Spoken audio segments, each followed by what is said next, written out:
Hello friends, मेरा नाम है सोमनाथ भट्ट। हम बास्केटबॉल खेलना सीखेंगे। बास्केटबॉल कैसे खेलते हैं वो सीखेंगे। फिर फर्स्ट ड्रिबलिंग करना सीखेंगे। फर्स्ट ड्रिबलिंग पैर ऐसे होने चाहिए, दोनों हाथ ऐसे होने चाहिए मारने के टाइम।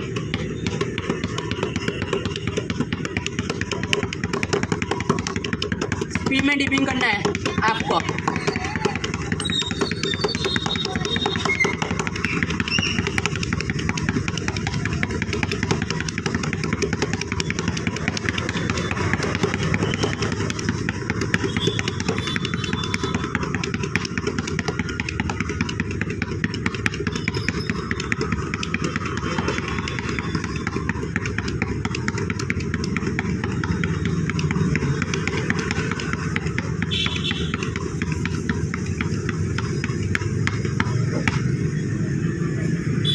ऐसे कॉन्स्टेंट ड्रिबलिंग करते रहना है। मेरी वीडियो अच्छी लगी तो शेयर करो, लाइक करें। धन्यवाद।